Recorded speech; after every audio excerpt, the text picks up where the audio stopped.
The day I was released from prison, I accidentally found $1 billion. I immediately dialed my father's number with excitement, but he hung up every time I called. Worried that something might have happened at home, I ran all the way there. But as soon as I reached the door, I heard my brother's wife complaining. Why did he get out? Shouldn't someone like him die in prison? My mother replied, when he comes back, we'll KCK him out and let him die like a poor man. Hearing their conversation made my heart sink to the bottom. I was in prison because I had to take the fall for my brother. I also paid for this house. I took care of them with all my heart, but they did this to me. I wanted to turn around and leave, but I couldn't help but knock on the door. My mother opened the door and pretended to be surprised. Ethan, you're back so soon? Your father just mentioned he was going to pick you up. After saying that, she looked me up and down, forcing a pained expression. You've suffered and lost so much weight over these years. Wishing I hadn't heard their conversation at the door and that her concern was genuine, I replied with a touch of bitterness. It's okay. Taxis are convenient here. I walked into the house. As I spoke, Vivian immediately came up and sprayed me with alcohol as if she was trying to empty the whole bottle on me. Don't think too much. I'm just using alcohol to cleanse you of any bad luck, she said, trying to make sure I didn't read too much into it. But her face was full of undisguised contempt. She despised me for being an ex-convict, but seemed to have forgotten that I went to prison for her and Leo. Without saying a word, I walked straight to my room. Don't bother looking. There's no space for you in this house. I heard my father say as I took a few steps. He was sitting on the sofa smoking with the ashtray full of fresh cigarette BTTs. My arrival seemed to have greatly annoyed him. I stopped and looked at him. Dad, I've only been in prison for 3 years. I didn't die. Do I not even deserve a room in this house? Dad stubbed out his cigarette and said with conviction, there are so many of us in the family and only a few rooms. There's no free space for you. I didn't argue with him but asked, where's Leo? Does he feel the same? At that moment, Leo came out of the bathroom and looked at me with some difficulty. Ethan, Vivian is 2 months pregnant. If you live at home, there really isn't enough space. But it's okay. You're my brother. Everything will be for you first. If you really want to live here, I'll make space in the baby's room, which was already prepared.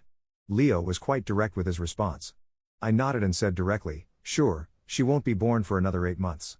I'll just stay here for a while. Upon hearing this, Leo's expression froze. He moved his lips as if he wanted to say something, but stopped. Vivian couldn't hold back anymore. She angrily approached and yelled at me, how can you be so selfish? Can't you see the house is crowded? And you really have the nerve to take our baby's room? You have a lot of nerve.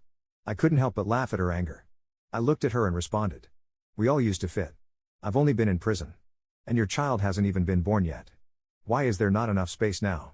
And have you forgotten that I paid for the house in full? My father abruptly slammed the table and said in a stern tone, Ethan, watch your attitude. Do you think it's great that you bought a house with a full payment? Do you want to take the house away from us just after getting out of prison? I replied with disappointment. I'm not asking you to give me the house. You're not even offering me a room to stay in. My father said, I've already told you there's no space for you at home. If you want to find a place to live, rent a house on your own. We don't owe you anything. My father looked at me harshly, making it clear that I was no longer welcome, a fine thing to not owe me anything. You all cried, begging me to take the blame for Leo. You said that if I took the blame, I would be the family's benefactor and that you would reward me. All I want now is to live in the room that was originally mine. Is that too much to ask? Is this how you plan to reward me? I spoke, every word laced with a whirlwind of emotions churning in my chest. It was Leo and Vivian who had been driving my car at high speed and in the wrong direction when they crashed into someone. My parents immediately came to see me. They said they had worked so hard to get Leo into a prestigious university with a bright future ahead and that this accident shouldn't ruin his life. I, on the other hand, was just an ordinary employee at a small company with a future that paled in comparison to my brother's.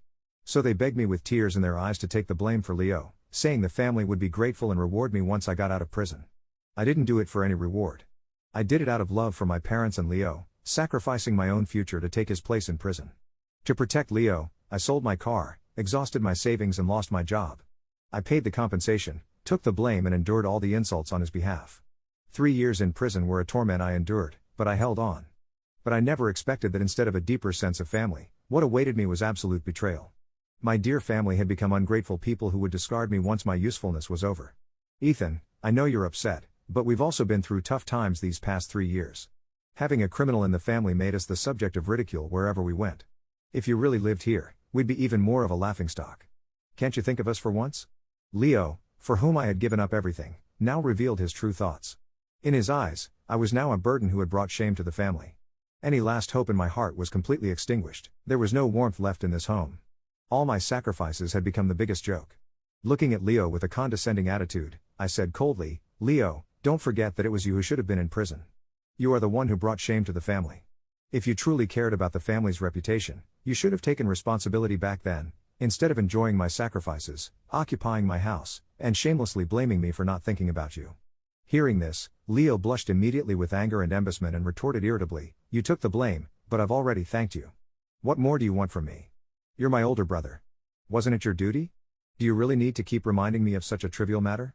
Leo spoke as if my 3-year sentence was similar to when I used to give him the biggest piece of chicken. His simple gratitude was supposed to settle the debt. My father, as always, defended Leo and scolded me. "As Leo's older brother, you want recognition for doing a small favor. How can you be so petty? Yes, you're a useless criminal living off the family. If you depend on us, what will happen when my child is born?" Vivian, rubbing her belly, spoke ruthlessly. My mother also looked serious and told me, "Ethan, your father and I are still hoping for a grandchild. You're no longer young. Even if you go out and rent a place on your own, that's the right thing to do." They echoed each other. Each phrase pierced my heart like a sharp knife. I was utterly disappointed, but my eyes still watered uncontrollably. Looking at them, I murmured, "No wonder you never visited me.